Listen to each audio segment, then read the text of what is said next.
Hey Last Looks crew, now tell me, who knows exactly what keeping continuity means? Maybe you're pretty sure you know, but still question yourself, or maybe you're still figuring it out, but wish someone would explain it to you. Or you've heard of it, but you don't really know what it means. Or maybe you simply have no fucking idea what I'm talking about.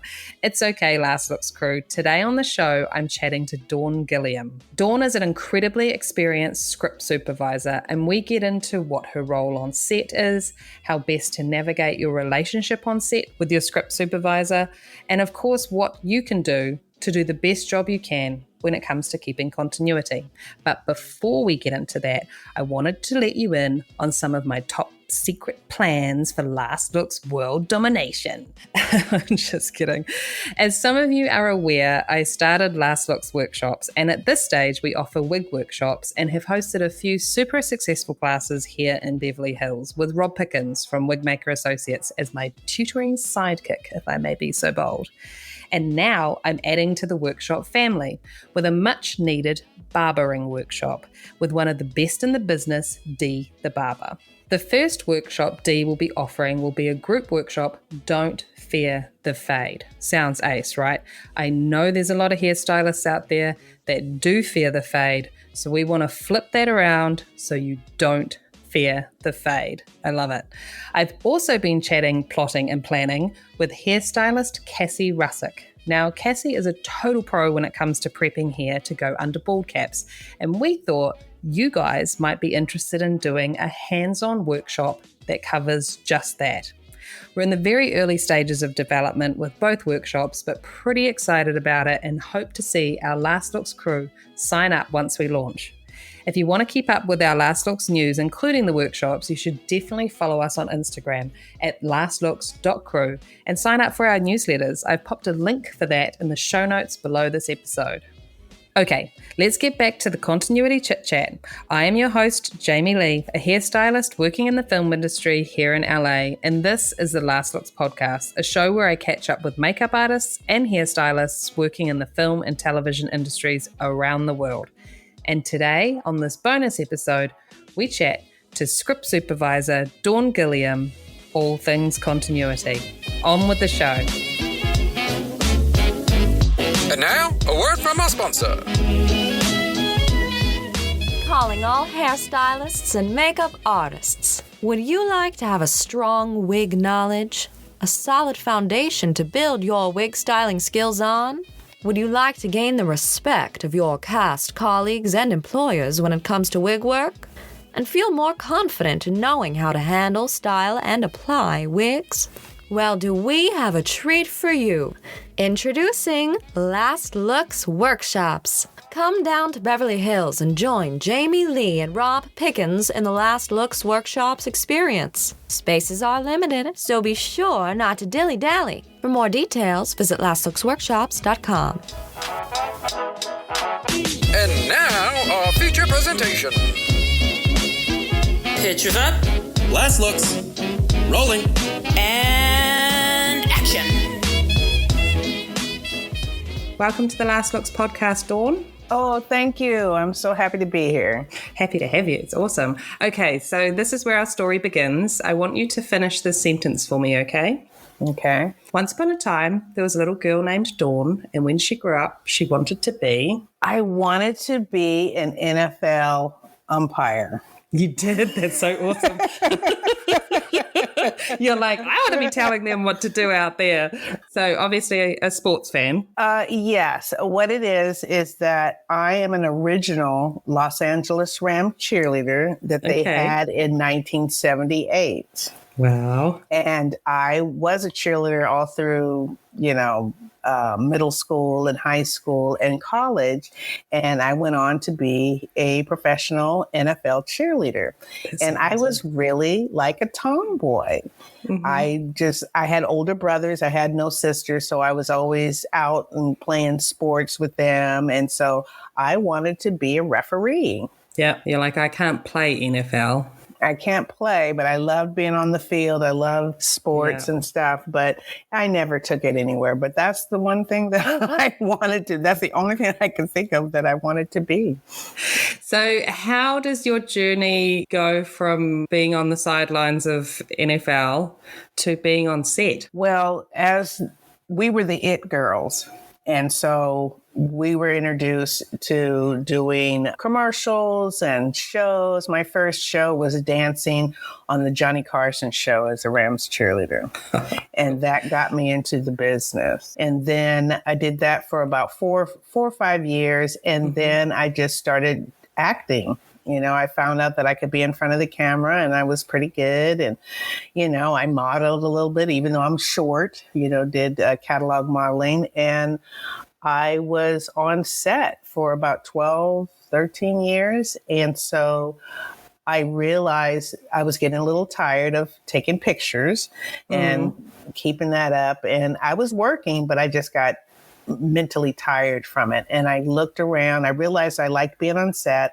And I looked around and I asked this woman, what do you do? And she says, I'm kind of like the secretary on set. Well, I'm old school secretary. When I grew up, they basically said, learn to type and be a secretary. Yeah. And that's what I did. And so I went to the library and looked up Script Supervision and got a book from Pat Miller. It's kind of the old staple book that's been around forever. And I just realized I knew some things. I just didn't know what it was called. And so I tried to take a course at UCLA Extension. They sent me my money back. I guess they weren't having class that year or that session. And so I was still working on set and I would just ask questions when I was on set, you know. And then January 1990, I put together a flyer and I sent it to UCLA Film Department and USC Film Department. And so I did one of those posters that, you know how you tear off the little strips and stuff like that? Well, back in the day, in 1990, the thing was, as an actor, is to get your 8x10 on a little business card. So I had my little pictures across there, and John Singleton tore it off. And in May of 1990, he called me to do a music video. Couldn't tell you what it is. Couldn't tell you. I have no idea. I don't even think he even took my notes. But when he was up for Boys in the Hood, he called me. And in between, it was maybe about 2 months' time from the time I did the video. And I went and I started taking class. And I took class with Jim Kelly Durgan, may he rest in peace. And it was perfect. It's exactly what I needed. And Steve Nicolaitis, who was the producer, let me do Boys in the Hood. And that was my journey of starting to be a script supervisor. That's awesome. So he hired you originally for the music video to be the script supervisor on the music video. And then he got Boys in the Hood and asked you again. That's so cool. I love that. Yeah. So it's a nice jump up too, right? Well, you know, I was fish to water. Yeah, I was like a fish to water. Evidently, you know, one of the characteristics or qualities of a script supervisor is to be observant. And I guess I was sitting on set. When I was on set, I was looking and watching. Yeah. And so that, and as like being the only girl, I played with my Barbies for the longest. And I remember creating stories. And I think that it just goes along with exactly what it is that I do. I still am a storyteller. Yeah. So break it down for us. What is it that you do? Like when you first get hired on a job, how do you start, I suppose? Okay, I'll start with what is a script supervisor. Yeah. Okay, a script supervisor writes down what the camera shoots, and those notes go to the editor so that they can put the film, TV, series, commercial together. We're responsible for matching and continuity in hair, makeup, wardrobe, tone, you know, from shot to shot so that it can cut or match when they put it together. We help preserve the screen direction because we do shoot out of order. When you put it together, people are going in the correct direction. We are the director's visual support. We are one of the few creatives in his little circle to help support his vision. And that's kind of it in a nutshell, but it is a technical job. We have to know the camera, and we interact with just about everybody in which I call the inner circle or in the trenches. We interact with the actors, the camera department, the DP, the director, and also the producer. So we're kind of the hubbub, the communication hub on the set. Awesome. Well, the way that I particularly go about when I first get a job, depending on if they want it timed or not, I start my breakdown, I start my timing, and I start to do the story chronology, the day-night breakdown. And I do that, and then I have a director's meeting. I never distribute the story chronology until I've had a meeting with the director. Now, sometimes the director won't give me that meeting, and it's very seldom, but when it has happened where they wouldn't meet with me, there is always a continuity problem. Now I like to have a meeting with the first AD and the DP and the director because they will I come with what I think it is. Yeah. And I'm just looking for confirmation. And sometimes they have had those discussions where they're going to change it from day to night, and they didn't really tell anybody, and it's not in any kind of script or in the revisions. Yeah, because you're only going what's off the page, right? I'm only going off of what's the page and what the story dictates. And a lot of times I am not coming on to a project until like maybe 2 weeks time, where it really needs to be a little bit earlier so that I can be in those meetings and hear the dialogue, hear what people are saying. And a lot of times those meetings are not translating to the revisions, not yet, that type of a thing. So it's important that I have a director's meeting before I put out anything. And is that sort of like a page turn meeting? That I go scene by scene, you know, and sometimes if it's like heavy on a lot of continuity, let's say on makeup, where there's a lot of fighting or something, I might do it as a sequence. I say, okay, so this is the first fight scene. So what are the injuries?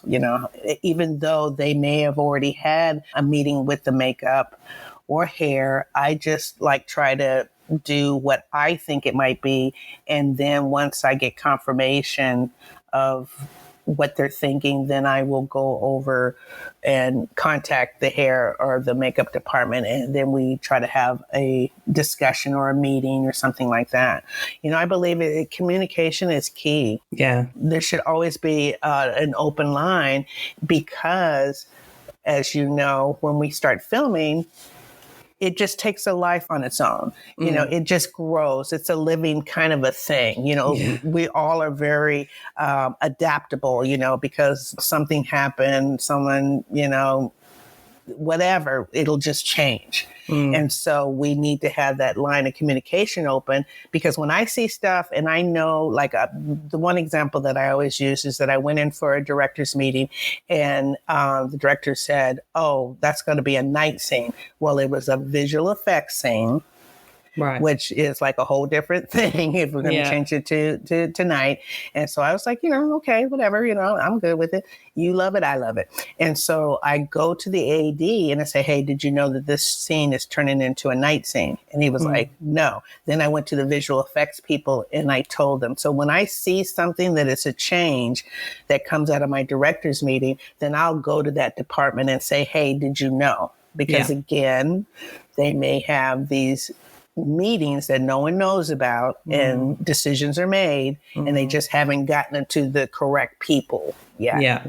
And information gets dropped all the time. So just being able to share that is amazing. It definitely helps.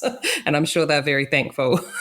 when you fill them in I on would that. think, yeah. I mean, it's like it is the worst thing to go to a rehearsal, and beginning of the day, I have my sides right there, and then I'm looking at my sides, and I'm looking at the script I have, and it's changed, and no one has given me the revisions. I'm like, When did this happen? well, and it makes me look bad. It's like I'm standing up there and I'm going to correct you and say, hey, it's supposed to be this. And they go, oh, no, yeah, it's in the new pages. Right. And then I didn't get any new pages. So communication is key. Absolutely. And on a daily basis, like, what is your relationship with hair and makeup departments? So while you are in the thick of it and shooting?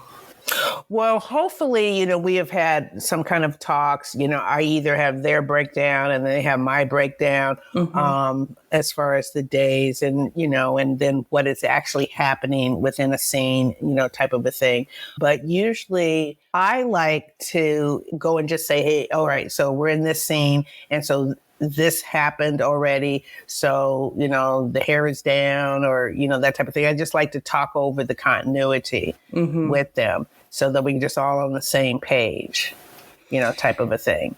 And I mean, you obviously are staying completely open communication wise and inviting them if they have any question or any doubt to come straight to you.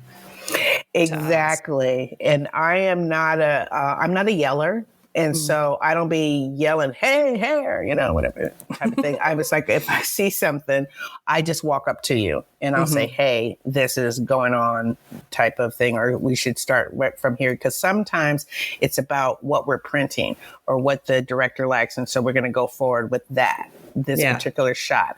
And as far as like, let's say something with hair, that maybe the hair was back, but it was always front. But the one that we're now matching to is going to be back.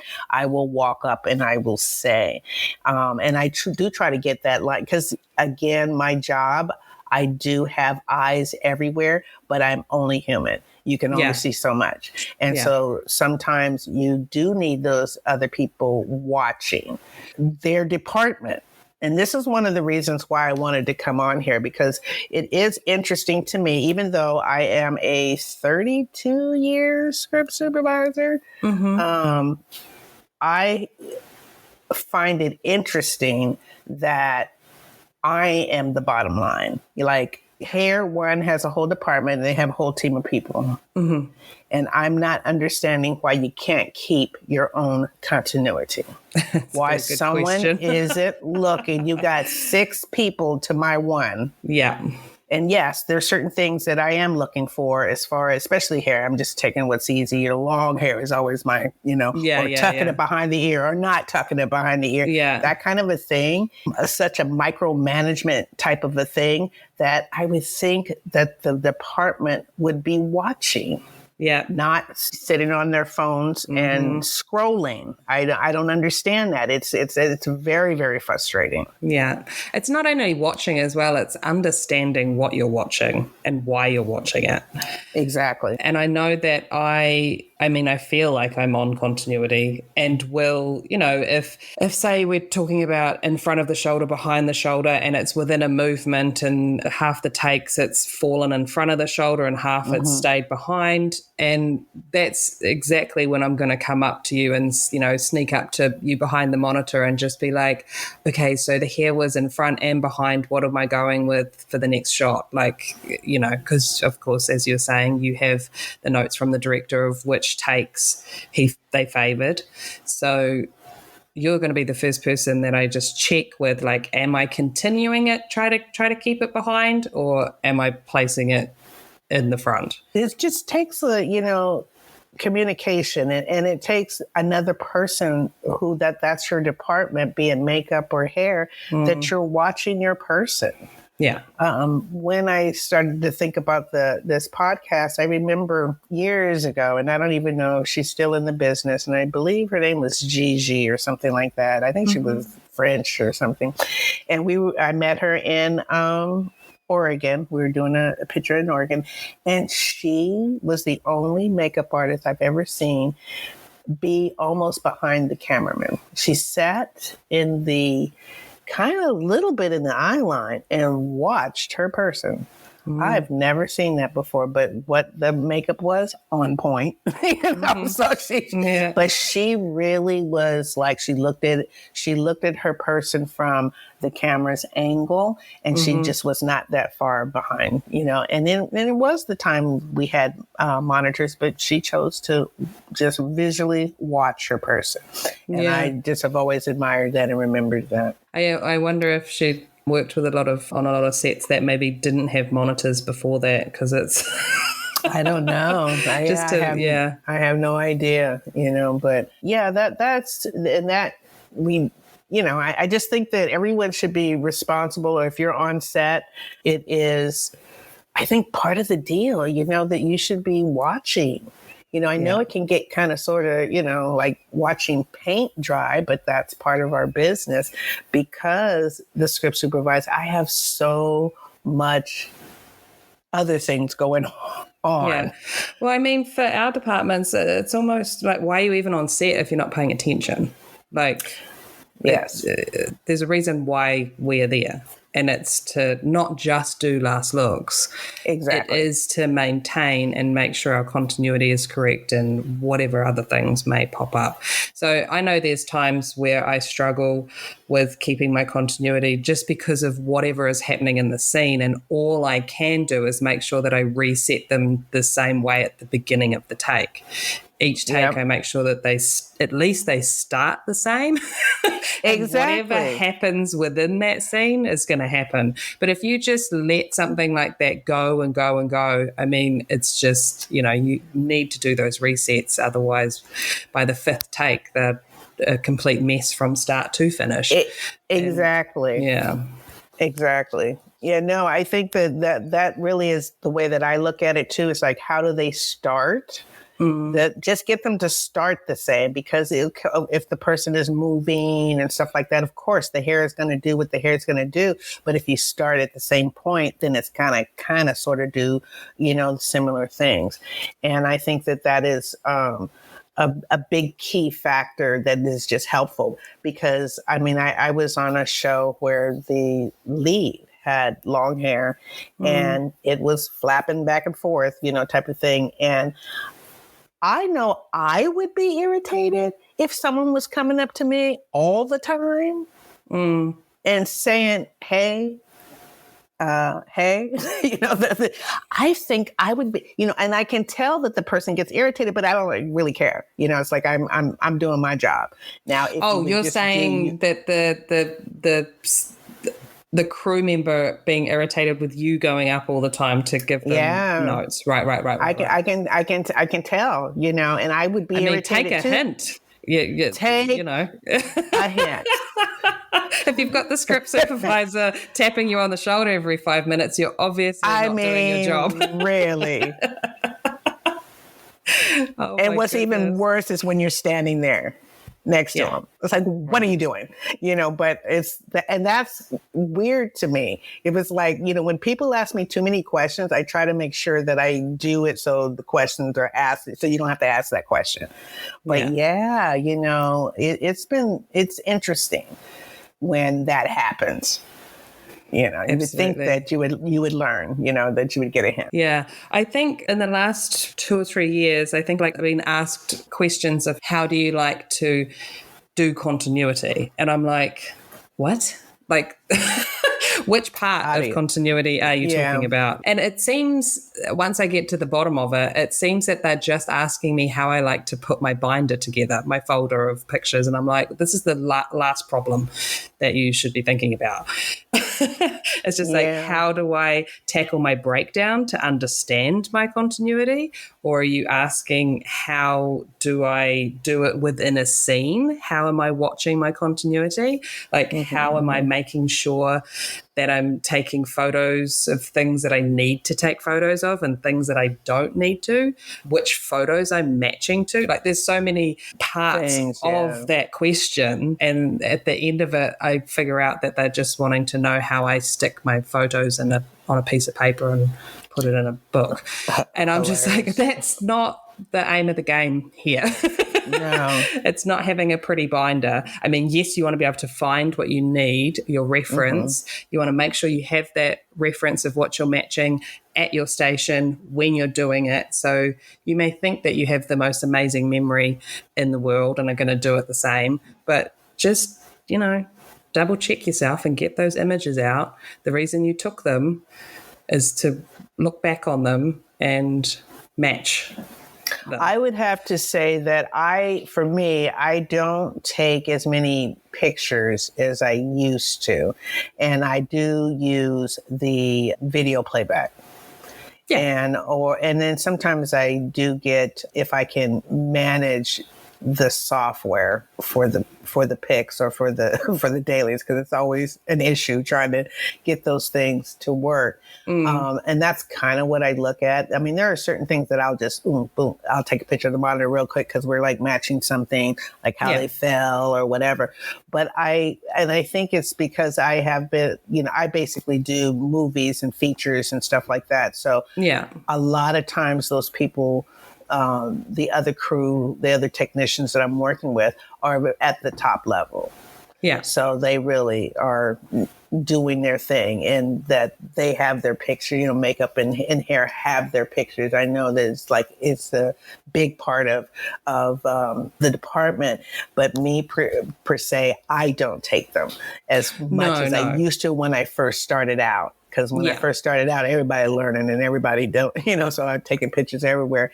And then for me, I would say having the video playback, and that's even getting better and better quality and stuff. I use that more than anything. And I use it usually as a tool for the director, because I might did a lot of screenshots, and then I'll pull the whole screenshot up. I'm mobile, I'm digital. So I might go on set with my thing and say, okay, this is it. So I use it in a different kind of way. And I don't do the continuity photos like a lot of people. And there's still a lot of script supervisors who do, they've got all these digital photos, but I usually continuity photos. I only take it when I know, because I've been doing it for so long, that I'm going to need to match something. But as far as the hair and makeup, I am depending on y'all to know what you're doing, know what your continuity is, and know what we're matching. And I'll look it up. I usually, especially when we start filming after a while, and so we're doing a shot that maybe we did the scene before, and then we did the scene after, and now we're doing the scene that's in the middle.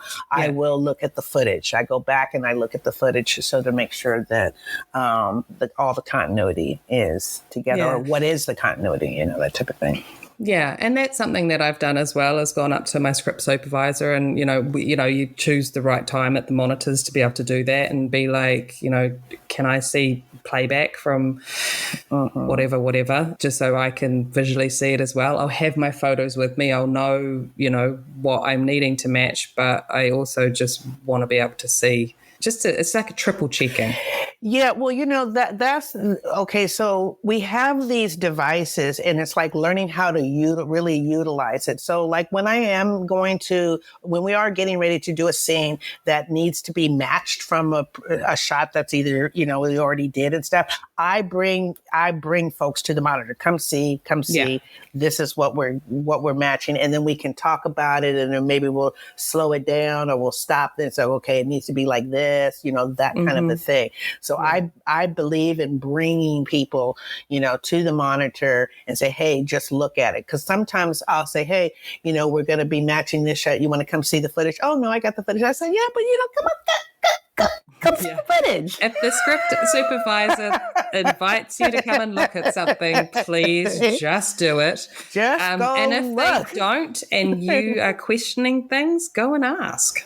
Yeah, it's no shame in the game. It's like don't use your mind as a file cabinet. That's why we journal. That's why we take pictures. That's why we have video playback. And then sometimes I will call the editor and I'll say, okay, so we're doing this, we had two different takes, maybe that we both liked. And so which one are you going with? Because the editors are cutting, even though it's temporary, but they are cutting the scenes. And so they too, I can get an input from them, especially if we're doing something like an insert or whatever, whatever it is that or we're matching something or we're reshooting something. I do try to check with them to see so that we're not shooting something that's not going to fit the cut. Yeah. Absolutely. So what do you think are maybe some common misconceptions about continuity in general as far as hair and makeup goes? Well, I'm not sure how to answer that, or I understand the question. Well, I guess, one of them might be that you don't need to pay attention. Yeah. That also is under the pet peeve kind of thing. Right. Yeah, I would think as far as if I was a hair person or a makeup artist, I would... Yeah, I think that's really kind of sort of the big thing is that you should be paying attention. You should want to pay attention to watch what your makeup is doing or your hair is doing in each shot. Yeah, so maybe a misconception could also be that that's just your job, Dawn, and that we don't need to. Exactly, and that is my pet peeve because I would love to know where it started. That I'm supposed to. One person is supposed to watch all that stuff. Now we do have a system. You do get. You develop a habit, you develop a muscle for certain things, but it would really be nice. It's just one thing that's off my plate. I sit in front of a buffet style type of table, a little bit of everything. Yeah. And so it would be great if I can take the worry off my plate that I know you are watching the continuity. Now, of course, I'm watching, but I'm not have to watch as much. It just takes a little bit of relief off of me that I know that you are watching your person. Yeah. And that I don't have to come up to you and say, hey, watch this or do that or whatever. Yeah. It's such a relief to know. And I pretty much, in my mind, I see who's the weakest link. I said, which department is the weakest link? Yeah. What's being missed? Who's not watching? And then once I know that you might be the weakest link, then I'm going to be on you. That's good. I'm pleased. How long does it kind of normally take you to figure something like that out? If you're on a film... When you start making mistakes and I'm always going up there and correcting them. Yeah, well, how long does it take for you to figure out that you can kind of release that a little bit off your plate of worry? I would probably say in about a week, depending on how long the project is. But yeah, usually in the first week, I can kind of sort of tell who's on it. And then I just note to self, I'm going to have to, watch them. But it's about a week, and then if mistakes are being made or, we're on take 5 and I look up and, okay, the continuity is not right. Okay, I said something. And then take 7, the continuity isn't right. You're not watching, so because we're analytical, all those stuff is like a check mark. Oh, check. Yeah. Okay, I see you over there. Okay. Oh, didn't do that one, so it's a relief if you are really on your stuff. Yeah. And now with, everyone seems to have a monitor in their back pocket. So there's not really too many excuses as to why you're not paying attention. And how, I feel like we've gone over quite a bit of it, but just to kind of sum it up, how can we do a better job for you, for us, for the project? Well, I think that is communication. Mm-hmm. And one of the things that we didn't talk about, which would kind of fall into this, is that revisions. Right. So a lot of times we're getting revisions on the spot, or you can get a whole new script. You had one script one day and then all of a sudden you have another script. That means that because I'm the only one on set, when am I going to have time to break that down? Yeah. And it's usually on the weekends, but maybe we got that new script or new revisions or new pages on a Tuesday. It's going to take me a minute before I can get to it. Yeah. And that is why at this time, I would like to say that we, Union Script Supervisors and Local 871 in Los Angeles, we have created an apprentice and training program. We're still pushing the ball up the hill, so we're getting close. And we're hoping to launch this fall. And then also a part of that is that we have a group of veteran script supervisors. We worked during the pandemic. It's like 2 years working. We worked every week to try to uplift and update our craft, because our craft is about 64 years old. And so because of the way that we filmmake nowadays, we really need to expand our department. And so we are now in those works of trying to bring it to fruition. I think it's going to take about 3-4 years, but we are, and everyone kind of sort of knows. You know, it's like, how many cameras can you be watching, you know, at one time? Yeah, I mean, it's a lot for one person. Like, come on. It really is, you know, there's certain things that it's humanly impossible. But what we haven't done as script supervisors, and that's one of the reasons why I'm here today, is that we're not in these spaces talking about our craft and talking about how we are part of the filmmaking process. And we're an essential part of the filmmaking process. And so we haven't really talked enough about the complications and the complexity of this craft. And so we are at that point in 2023. It's time to expand in the department.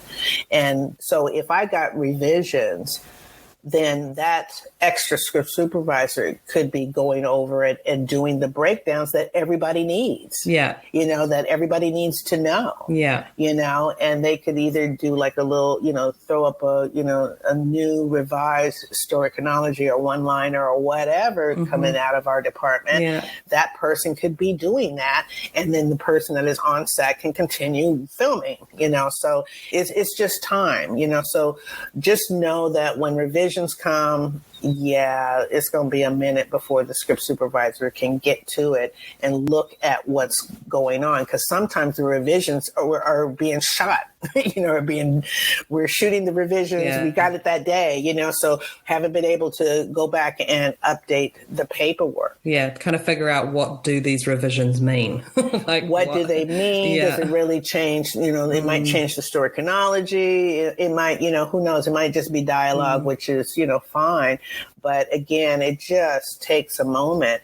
And so it is interesting that sometimes, like, I haven't even started and people are asking for the breakdowns. And I was like, I haven't started yet.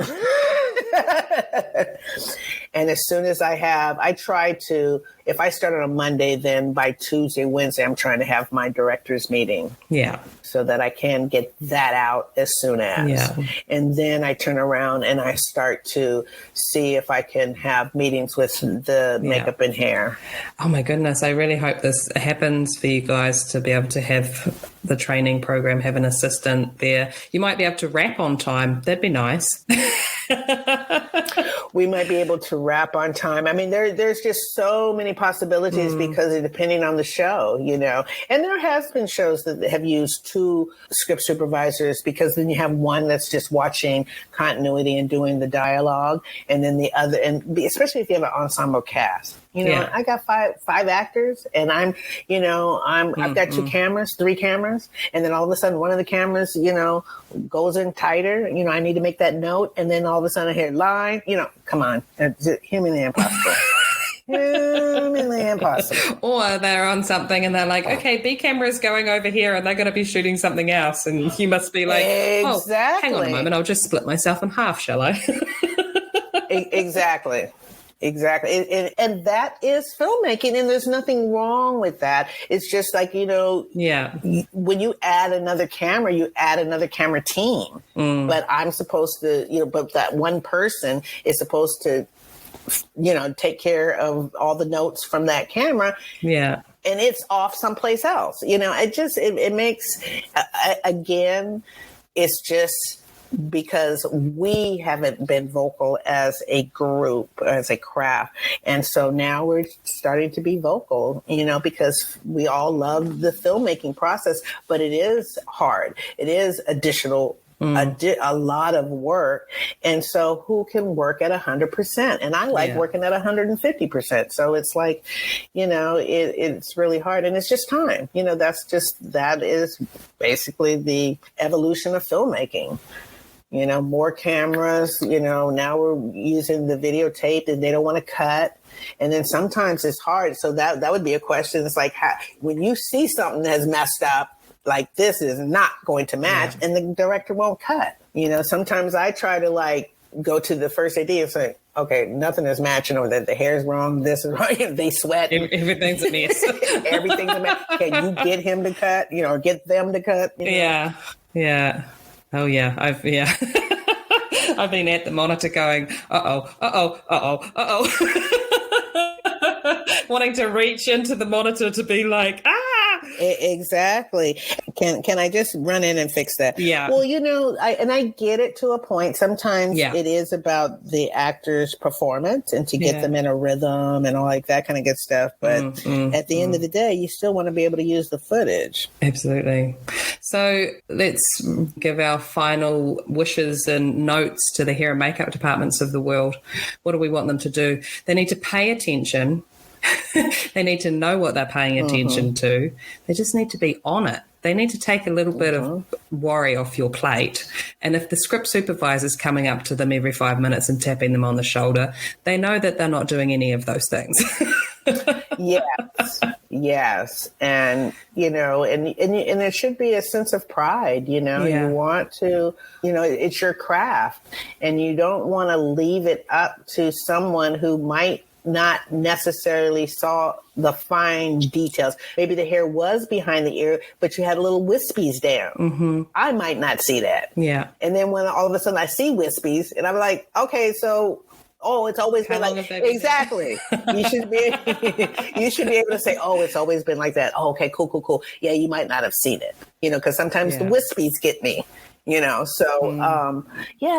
Just pay attention and have that line of communication. I love being in the morning, starting off and say, okay, so what's the continuity? What we doing today? And we all go over the continuity. I like that. It gets you connected, keeps you connected with the person, that type of a thing. But have that morning hubbub, and say, okay, so this is the thing we're doing. Either we're matching something or we're not. This is a new scene. We're setting the continuity now. But just be tolerable that, I've got a lot of things going on, and it would be great if hair and makeup are watching their people and watching the continuity. So that kind of gives me a sign of relief that I don't have to watch everything that you're doing, and I can trust that you're going to be on it. And that would be great. Yeah. And I guess if there's something you're not sure about, ask. One of the things, don't ask while we're rolling. Right. Don't do that. I'm working. I'm watching, I'm focused, and then you standing on my, I don't know about any other script supervisor, but I have crazy peripheral vision. Right. I'm sure you will. Crazy. I see really far. So if you're standing next to me and then you moving around, that draws my attention. But just don't do it while we're rolling. It's okay. Yeah. They're going to cut eventually, and we either get to do it again or it's going to be an oh well. But don't approach while we're rolling. I've had that. Because you can imagine the death stare when I turn my head and I look at you. That means I'm not paying attention to what's going on set. Yeah, it's don't walk behind a horse. Come on, you'll get kicked. You'll get kicked. That's been very interesting, and I would have to. Well, I wanted to say it's from newbies, but no, I've had vets who come up and start talking to me while we're rolling. Yeah, I mean, there should be no talking while rolling, full stop. It's just like, hello, my name's Dawn. I'm trying to watch 5 monitors at once. exactly. And you can come up here and tap me on the shoulder, talk about, did you see that? Or whatever.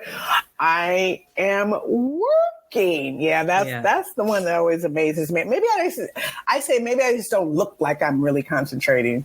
That someone says I make it look easy, and I was like, I am super focused. Yeah, I almost have blinders on.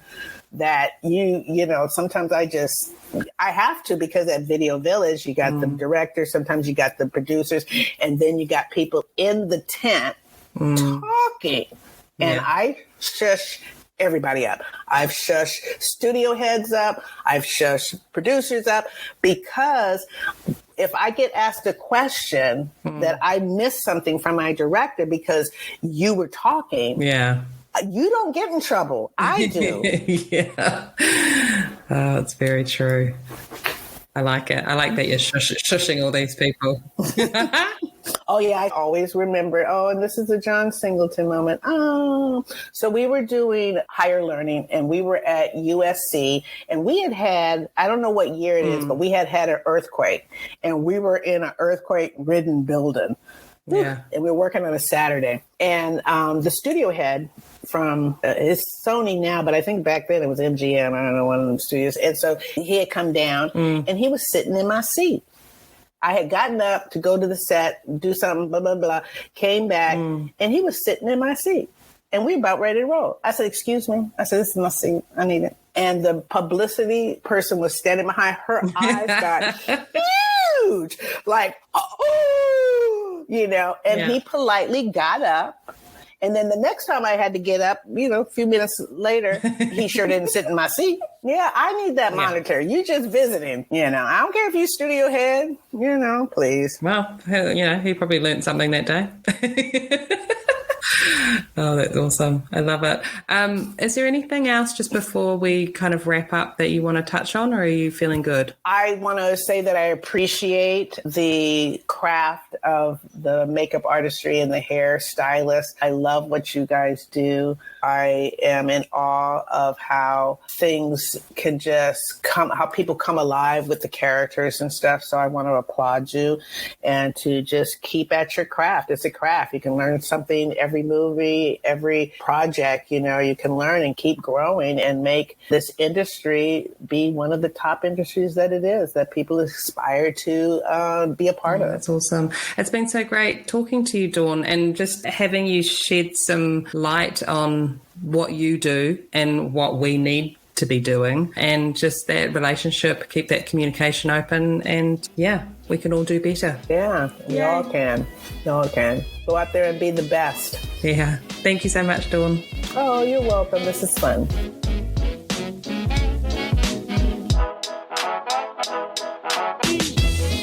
Okay, Last Looks crew, thanks for listening. And remember, if you love it, share it. A quick scroll down and you'll find our show notes. Or maybe you'd like to give your support and leave a 5-star review. Go on, I know you want to. Search the Last Looks podcast on Instagram, Facebook, or TikTok, whichever one tickles your fancy. And a massive shout out to the husband, Brett Stanley. Without his patience and tech support, this whole podcast situation simply does not happen. And cheers to Liliana Rose for her fabulous voice acting talents. Okay, Last Looks crew, that's a wrap for me. I don't need to be told twice to get out of here, so bye. I'll catch you on the flip side.